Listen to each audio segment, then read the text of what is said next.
দুপুরবেলা করকরে রোদে দুই বন্ধু মিলে বাইরে বললাম বাইক নিয়ে বাইরে কোথাও ঘুরতেও যাবো। আরেক জায়গায় পাঞ্জাবি ফিটিং করতেছি, ওই পাঞ্জাবির লিগে আইসা বললাম পাঞ্জাবির দোকানে। এখানে আইসা দেখি দোকানদার নাই। তো আজকের ব্লগটা একটু অন্যরকম হবে, তো সবাই দেখতে থাকেন, কোথাও স্কিপ না করে সবাই সাথেই থাকেন। আসসালামু আলাইকুম গাইস, কেমন আছেন সবাই? আশা করি সবাই অনেক ভালো আছেন। তো আপনাদের তুই আমি অনেক ভালো আছি। তো প্রতিনিয়তের মধ্যে নতুন আরেকটা ব্লগ নিয়ে চলে আসলাম আপনাদের মাঝে। তো আশা করি ভিডিওটা আপনাদের অনেক ভালো লাগবে। তো সবাই সাথেই থাকেন, দেখতে থাকেন কি করি। তো আমরা যাইতেছি ফয়তাপুর এক পাঞ্জাবি ফিটিং করতে দিছি, অনেক দিন হয়ে গেছে। তো সেটাই আনতে যাইতেছি। তো ভাবলাম যে অনেক ঘোরাঘুরি করবো, তো একটা ব্লগ বানিয়ে ফেলাই। তো তার জন্য এই ব্লগটা বানানো। তো সবাই দেখতে থাকেন কোথায় কোথায় যাই, কি করি।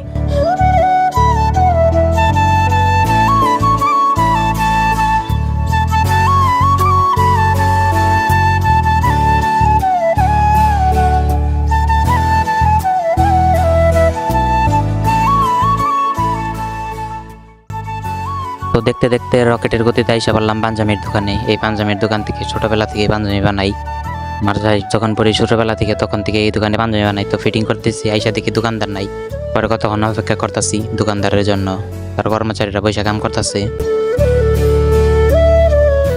তো কিছুক্ষণ অপেক্ষা করার পর দোকানদারও চলে আসলো, আইসে ভালো মন্দ জিগাইলো, আমিও জিগাইলাম। তো সে বলতেছে যে অনেকদিন পর আসলে দোকানে, ব্যাপার কি?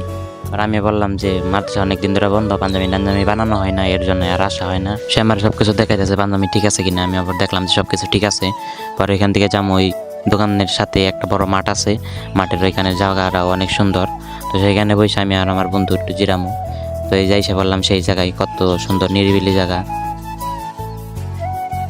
এদিক থেকে বন্ধু মাথা নষ্ট করে লাইতেছে, অনেকদিন ধরে বলতেছে যে তার হিন্ডা চালানি শিখান লাগবো। পরে ক্লাস মিলাস তার একটু বুঝিয়ে দিলাম। পরে সে যাইতেছে, যাই এক দুইটা ঘুরান দিয়ে বললাম যাই সে পর আবার জান লাগবো বাসায়। অনেকক্ষণ ধরে আইছি, জিরাইতেছি।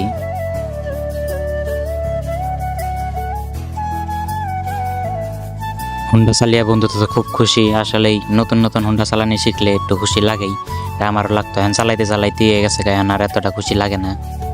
তো একটু চালু করে বাইরে পড়তাছি, কারণ আব্বু ফোন দিয়েছিল। আব্বু ফোন দিয়ে বলতেছে যে নাইটা ভাড়া যাওয়ান লাগবে এক্ষুনি, একটা মেশিনের মাল নষ্ট হয়েছে, সেই মাল আনানো লাগবো, তো তাড়াতাড়ি যাইতে হবে। তার জন্য দুই বন্ধু মিলে রকেটের গতিতে বাইরে পারলাম নাইটা ভাড়ার উদ্দেশ্যে রওনা দিলাম। তো সবাই দেখতে থাকেন।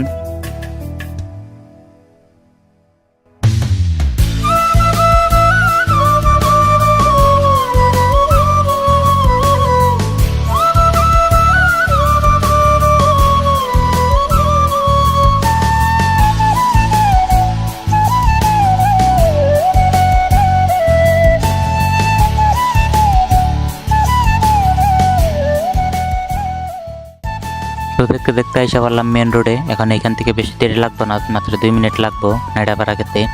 আর গাইজ, যারা আমার ফেসবুক পেজ থেকে দেখছেন তারা পেজটা একটু ফলো করে দিবেন, আর যারা ইউটিউব চ্যানেল থেকে দেখছেন তারা আমার ইউটিউব চ্যানেলটা একটু সাবস্ক্রাইব করে দিবেন।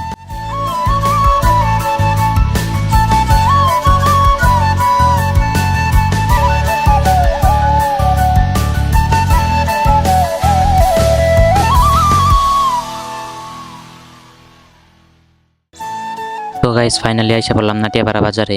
এই দোকান থেকে কিছু মালপত্র নিয়ে আর বেশি দেরি করবো না, সোজা চলে যাবো বাসায়। এমনিতেই অনেক দেরি হয়ে গেছে, অনেক ঘোরাঘুরি করে লাইছি।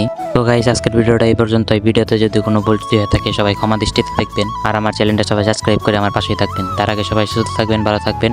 দেখা হচ্ছে নেক্সট ব্লগে। আল্লাহ হাফেজ।